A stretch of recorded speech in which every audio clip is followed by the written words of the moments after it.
హైదరాబాద్ తెలంగాణ భవన్ లో మంగళవారం కాళేశ్వరం ప్రాజెక్టుపై మాజీ మంత్రి Harish Rao power point presentation చేశారు. కాగా ఈ కార్యక్రమాన్ని మెదక్ జిల్లా బీఆర్ఎస్ పార్టీ కార్యాలయంలో ఎల్ఈడీ స్క్రీన్ ద్వారా మెదక్ జిల్లా బీఆర్ఎస్ పార్టీ అధ్యక్షురాలు మాజీ ఎమ్మెల్యే పద్మా దేవేందర్ రెడ్డి, నర్సాపూర్ ఎమ్మెల్యే సునీతా లక్ష్మారెడ్డి, తాజా మాజీ జిల్లా పరిషత్ చైర్మన్ హేమలత శేఖర్ గౌడ్, మాజీ ఎమ్మెల్సీ షేర్ సుభాష్ రెడ్డిలతో కలిసి లైవ్ టెలికాస్ట్ ద్వారా వీక్షించారు.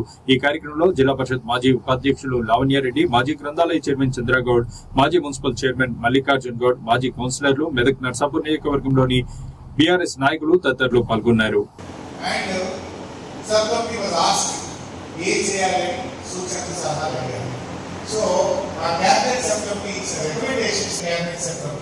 Approve the recommendation of the subcommittee.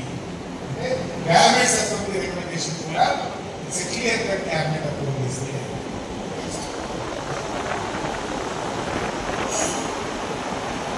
ఈ వేడిగడ్డ ఆకారం సుద్దిలా ఈ మూడు క్యాబినెట్లలో రెండు సందర్భాలు ఆగస్టు 1 ఆ చెప్పడమే కాదు ఇంకో మాట అన్నారు. It is seen from the master plans of upper riparian states that the plant utilizations are more than 75% availability as indicated below అని చాలా స్పష్టంగా చెప్పింది. అంటే ఎప్పుడైనా నది నీళ్లను 100 టీఎంసీలు ఉంటే 75% డిపెండబిలిటీ 75% ప్రామాణికంగా తీసుకుంటారు. ఆ 75% తీసుకున్నప్పుడే 63 పైవాళ్ళు అయింది. కానీ పైన రాష్ట్రాలు 75% కంటే ఎక్కువ వాడుతున్నారు. అంటే 63 కంటే ఎక్కువనే మీకు ఉండవు అని చెప్తూ దాన్ని డయాగ్రామ్ మొత్తం అందులో పెట్టలేదు. కానీ క్లియర్ గా ఏ బేసిన్ ఎట్లా వాడుతున్నారు G7, G8, G9 లో వాళ్ళకి కేటాయించబడింది ఎంత, అంతకంటే ఎక్కువ ఎలా వాడుతున్నారు కూడా స్పష్టంగా చెప్పడం జరిగింది. కరువు పరిస్థితులు ఉన్నాయి, పంటలు ఎండిపోతా ఉన్నాయి. నిన్న మా బీఆర్ఎస్ నాయకులు కన్నెపల్లి పంప్ హౌస్ మోటార్లు ఆన్ చేయడం దగ్గరికి వెళ్ళారు. మోటార్లు ఆన్ చేసే అవకాశం ఉంది, నీళ్ళు ఇచ్చే అవకాశం ఉన్నా కూడా ఈరోజు కావాలని రేవంత్ రెడ్డి గారు ఈరోజు నీళ్ళు ఇవ్వకుండా రైతులు ఇబ్బంది పెడుతున్నటువంటి పరిస్థితి ఉంది.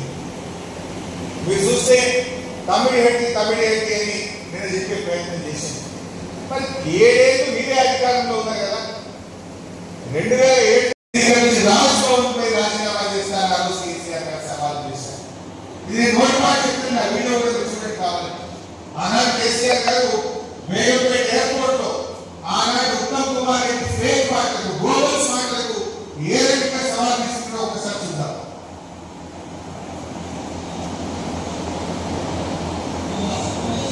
Administrative sanction accorded earlier. Revised administrative approval. అంటే మనం రాటిఫికేషన్ చేయడం జరిగింది. ఇచ్చిన జీవోలను క్యాబినెట్ ఈరోజు మే 27, 2018. It's a cabinet ratification for 3 packages. Next. This is again on KCR ratification of the action of the department in having entrusted certain works and nomination basis to WAPCOS. WAPCOS అనేటువంటి సంస్థకు survey చేసి తమిళనాడుకి ప్రత్యామ్నాయంగా నీళ్లు ఎక్కడున్నాయి, ఎక్కడి నుంచి తీసుకోవచ్చు అని వాళ్ళకి ఇచ్చారు.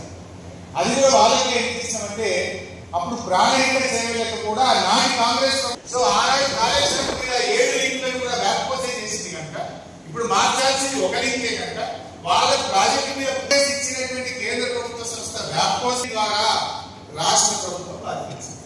వీళ్ళు ఏమంటారు, ఇది solo decision of the cabinet. And మీకు ఇందాక చూశారు ద ఎక్స్పర్ట్స్ కమిటీ నిపుణులు ఏమడిగింది మనం మేము ఎప్పుడైనా రాలేదు. The Honorable Chief Minister has ordered the irrigation department to explore the area to store about 5 TMC of water in river margin and to examine whether 160 TMC of water can be directly lifted and taken to be water.